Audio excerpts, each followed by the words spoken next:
market awakens.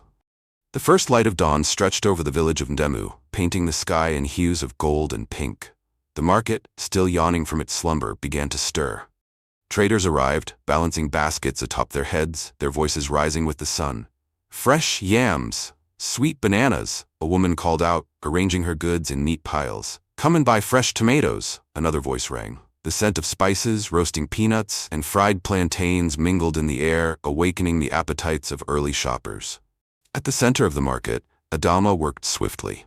She was tall and elegant, her skin glowing in the soft morning light. Wrapped in a vibrant Ankara dress, she moved with the grace of someone who belonged here, among the colors, the voices, the heartbeat of Ndemu. She stirred a steaming pot of jollof rice, the rich aroma of tomatoes and spices drawing people to her stall. Flames crackled beneath the pot, flickering like the energy of the marketplace itself. All around, villagers with woven baskets haggled over prices, laughter and friendly disputes filling the air. The market was more than a place to trade, it was life itself. By midday, the sun hung high, casting a golden glow over the busy marketplace. The air buzzed with energy as Adama served steaming plates of food to her customers. A small boy held out a few coins for a bowl of rice, and Adama smiled, gently placing extra plantains on his plate. Her kindness was quiet but ever-present. Then, a hush fell over a small corner of the market. An old man, frail and weary, shuffled forward. His robes were tattered, his feet dusty from travel. Deep lines etched his face, but his eyes held a quiet wisdom.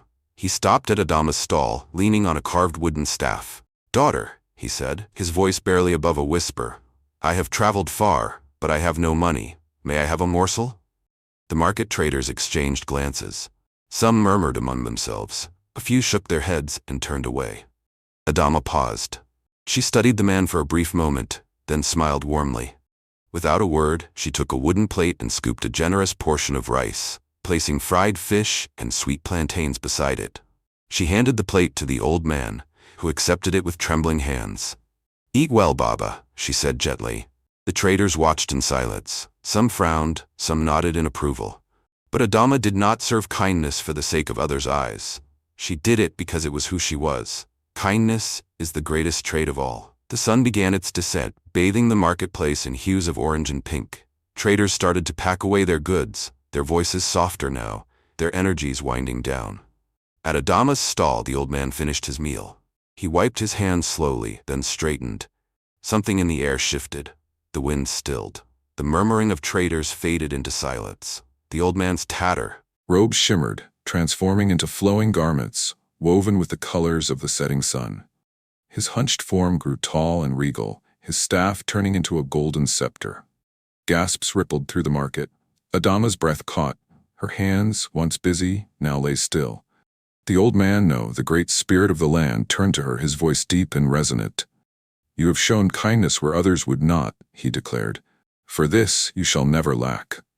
A brilliant glow enveloped Adama's food stall. The pots, once half empty, began to fill on their own, steaming jollof rice, golden plantains, rich stew.